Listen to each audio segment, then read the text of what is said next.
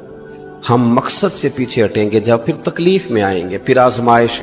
زندگی میں ہم نے جو چیزیں مینج کی ہیں وہ ساری دوسروں کے لیے ہیں, ہمارے لیے کوئی شے بھی نہیں. ولیمے پہ گئے تاکہ برادری راضی ہو جائے, تعزیت کے لیے گئے تاکہ محلہ راضی ہو جائے, فلانا کام کیا تاکہ لوگ جو ہیں وہ میرے حق میں ہو جائیں. ساری زندگی دوسروں کے لیے جی کے گزار دی, اور آپ نے 99 نیکیاں کی, ایک خامی آئی تو لوگ تو وہ تھے جو پھر بگڑ گئے. بہتر نہیں بندہ رب کو ہی راضی کرے. واللہ ورسولہ احق ان یرضوہ, اللہ اور اس کے رسول کا زیادہ حق ہے کہ انہیں راضی کیا جائے, ان کا زیادہ حق. اپنی زندگی میں معاملات کو ترتیب دیں, ایک مخصوص ذہن بنائیں, اتنا سویرے قرآن شریف پڑھنا ہے, اتنا درود پاک, اور یہ راز ہو ہمارا اور ہمارے رب کا, یہ راز ہو. اتنی دیر مصلی پہ بیٹھنا ہے. میرے ایک دوست ہیں ڈاکٹر صاحب, میں بیٹھا تھا تو وہ ایک شخص کو کہہ رہے تھے تیرے دل میں کچھ باتیں ہیں نکال دے تاکہ تیری ٹینشن ریلیز ہو جائے, تیری صحت ٹھیک ہو جائے گی. تو بندہ کہہ رہا تھا اچھا ٹھیک ہے ڈاکٹر صاحب. تو میں نے کہا کہ اگر آپ اجازت دیں تو ایک بات میں بھی کر لوں. نے کہا آپ بھی کر لیں. تو میں نے کہا ڈاکٹر صاحب کچھ دکھ بڑے ذاتی اور نجی ہوتے ہیں, بندہ کسی کے سامنے کہہ ہی نہیں سکتا, بڑے ذاتی قسم کے ہوتے ہیں.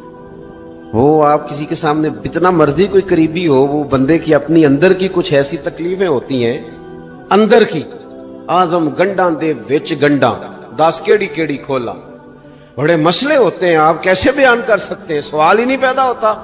تو کہنے لگا پیر صاحب حال تو ہوگا نا. میں نے کہا بالکل ہے, ہمیں ہمارے دین نے دعا سکھائی ہے, جو کسی سے نہیں کہہ سکتے وہ اپنے رب سے کہہ دو, اللہ کے حضور عرض کر دو, کشکول طلب دراز کر کے کہہ دو مالک یہاں پریشان ہوں.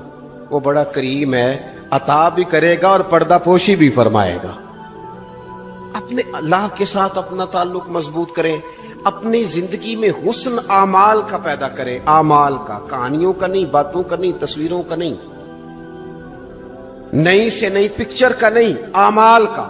اور خوبصورت ترین طریقہ ہو. دیکھیں نا مشکل سے بھی تو نماز پڑھنی ہے نا. سویرے ابا بڑے غصے میں تھے تو پھر مجھے اٹھنا ہی پڑا, تو اس طرح بھی تو پڑھنی ہے. تو اگر بندہ ذوق سے اٹھے اور ذرا سونا کر کے وضو کرے اور ذرا صحیح کر کے مصلی بچھائے اور سجدہ کرے تو ذرا ذوق سے کرے, مجھے سوز دے, مجھے ساز دے, مجھے نیم شب کا نیاز دے, دم سجدہ خود کو میں توڑ دوں, مجھے ایسا ذوق نماز دے. اس ذوق کے ساتھ آگے بڑھے. مقاصد جب بندہ سمجھ جاتا ہے نا, مقاصد, پھر اس کے لیے آسانی ہوتی ہے. میں نے عرض کیا تھا زیادہ باتیں نہیں کرنی, مقصود تو ایک پیغام دینا ہے. اب ہم نے جانے والوں کے لیے کیا کرنا ہے. ایک تو یہ کہ اپنا مقصد ٹھیک کرنا ہے کہ جو رخصت ہو گئے اپنے بزرگوں کو نا یاد رکھیں. اصل کام ہے ان کو کھول کے بتائیے. سال کے بعد ختم, بڑی اچھی بات ہے, سسماہی ششماہی سیماہی سب ٹھیک ہے, ان کو یاد رکھیں. حضور نہ یاد رکھتے تھے, اپنی والدہ کا ذکر کرتے تھے, اپنے والد کی بات کرتے, اپنے دادا کا ذکر کرتے, اپنے جانے. سیدہ خدیجہ الکبریٰ رضی اللہ تعالیٰ عنہ وصال کر گئیں تو حضرت عائشہ کہتی ہیں حضور اکثر گھر میں ان کا ذکر کرتے. اپنے بزرگوں کو یاد رکھیں, ان کا ذکر کریں.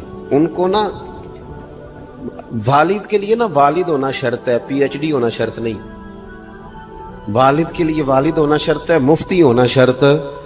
والد ان پڑھ بھی ہو تو بچے کو سمجھانے کا سلیقہ سے اللہ اسے عطا کاری دیتا ہے. ماں بالکل ان پڑھ بھی ہو تو بچوں کو سمجھانے کا طریقہ اللہ اسے ان سے سیکھیں. میرے والدہ دونوں اپنا نام نہیں لکھ سکتے تھے, تو میں اپنے دوستوں سے کہتا ہوں مجھے کبھی موقع ملے تو میں کئی جلدوں میں کتاب لکھ سکتا ہوں اپنے ماں باپ. اس لیے کہ وہ جو ہمیں سکھا گئے, جو بتا گئے, وہ انہی کا خاصہ تھا. تو اپنے ایک تو جانے والوں کو یاد رکھیں. دوسرا ان کے لیے دعا کریں تو درد سے کریں, سونی کر کے کریں, صحیح کر کے کریں, اکیلے بیٹھ کے کریں. دعا کا سب سے زیادہ تعلق آپ کے دل کی آواز کے ساتھ ہوتا ہے. اور جس طرز میں حضور نے ہمیں حدیث سکھائی ہے نا, اس رنگ میں کبھی آپ حدیث کو سیکھیں, سمجھے نا. حضور فرماتے ہیں جس طرح دریا میں ڈوبنے والا سہارا تلاش کرتا, دریا میں